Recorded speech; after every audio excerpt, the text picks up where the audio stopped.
चंदेरी वैसे साड़ी के लिए सब लोग जानते हैं कि साड़ियाँ एक चंदेरी नाम से होती है, लेकिन शहर के नाम से बहुत कम जानते हैं लोग। चंदेरी उत्तर प्रदेश मध्य प्रदेश के नॉर्थ में, ये मध्य प्रदेश के नॉर्थ में ग्वालियर के पास ये शहर है और ये बहुत प्राचीन करीब 2200 साल पुराना शहर है, लेकिन इसके बारे में लोग नहीं जानते।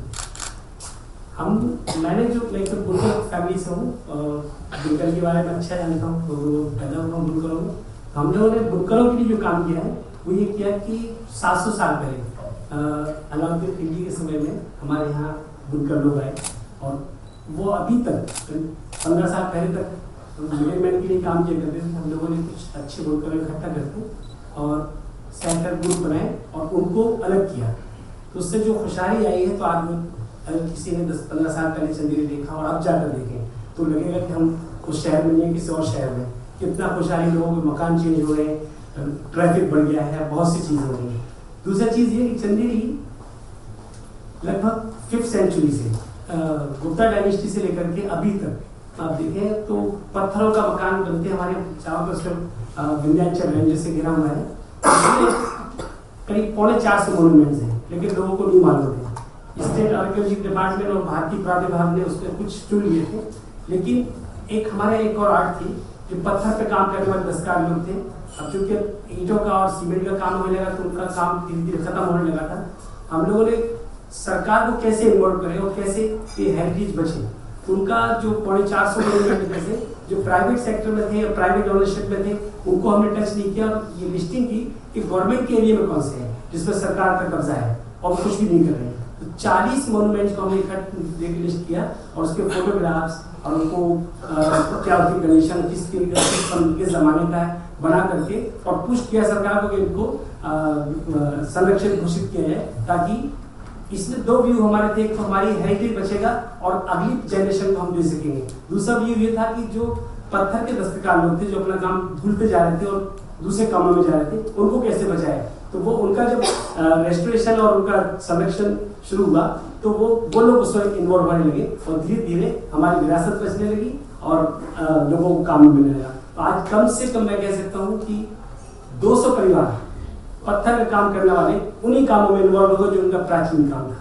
इस तरह से हमने हेरिटेज को बचाया और उस कला को बचाया, क्योंकि जब रजिस्ट्रेशन होता है तो उसी कैपिटल में पत्थर हमारे यहाँ है, उसी कैपिटल में करते। चंदेरी में करीब 4700 लूम लगे हुए हैं हैंडलूम के, और ये सारे लोग जो है ना 700 साल से जिसे भी काम करते चले आए थे। बहुत सारे डिजाइन हमारे मिक्स हो रहे थे जो लोगों के घर में जैसे भाई ने कहा कि उन्होंने डिजिटलाइज किया बहुत सारे डॉक्यूमेंट उनको, ऐसा हम लोगों ने भी जो पुराने डिजाइन थे जो लोगों के घरों में पड़े हुए थे और लोग उनको नहीं जानते थे, उनके घरों में जाकर इकट्ठा करके और उनको डिजिटलाइज करके और लोगों को बताया कि देखिए ये फलाने राजा के समय में ये डिजाइन चलता था और ये फलानी रानी पहना करती थी। और वो धीरे धीरे मंजर यहाँ पे आना शुरू हुआ और लोग उसकी डिमांड करने लगे और एक पुरानी कला को नए जमाने में ला करके हमने बताना शुरू किया और लोग उसको करने लगे।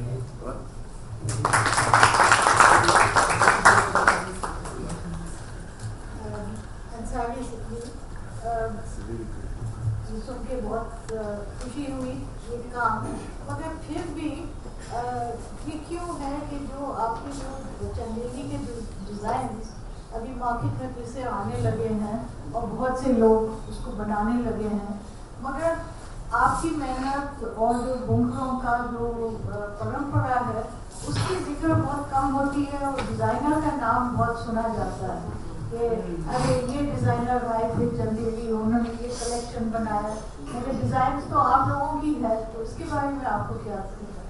हमने अभी एक नया काम शुरू किया जो आप बताएं, कुछ नाम हमारे नजर में आए हैं कि जो चंदेरी के नहीं थे लोग आकर के इन्वॉल्व हुए और उन्होंने अपना नाम चंदेरी के यहाँ पर अपना नाम हाईलाइट कर लिया। कोई बात नहीं, उससे ले देंगे तो फायदा चंदेरी का होगा, क्योंकि बुनकर अगर कोई ऑर्डर मिलते हैं तो आते तो चंदेरी में हम, लेकिन हमने एक नया काम शुरू किया कि वेबसाइट के जरिए जो बुनकरों के पास एक ही लूम है और वो अपना मिडिलमैन के लिए काम करते थे, लेकिन अब खुद कोशिश कर रहे हैं, उनके प्रोडक्ट को हमने उठा करके चंदेरिया की वेबसाइट पर हमने डाला।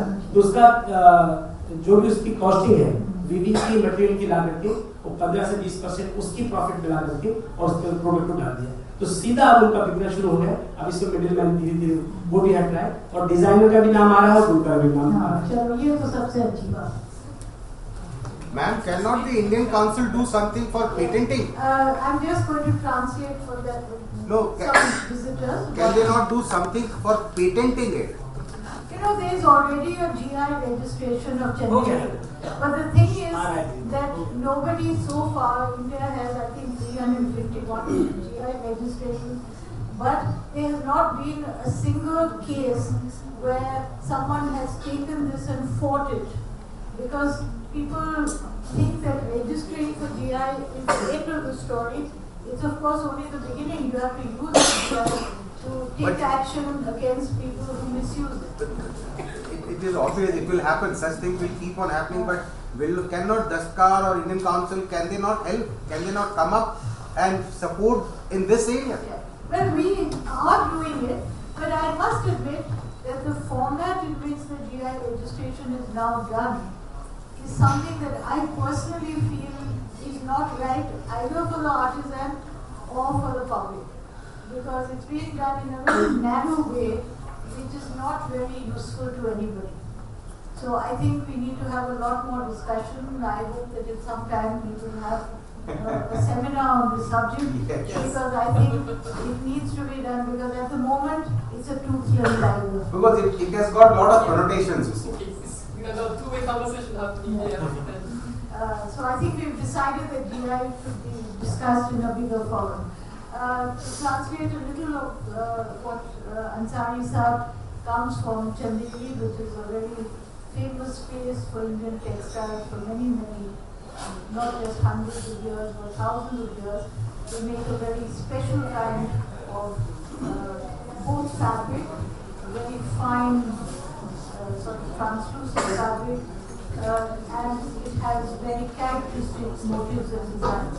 And his work over the last so many years has been to document all these, to take old pieces of Chandeli out of the weaving stones, to document them, to make a digital archive of it, and also then to share it with the viewers so that they have access to their own history. The question I asked him was to say that if all this has been done, why is it always the designer who gets the credit when designers from the city go to Chandeli, develop collections using those designs? It's always the designer's name.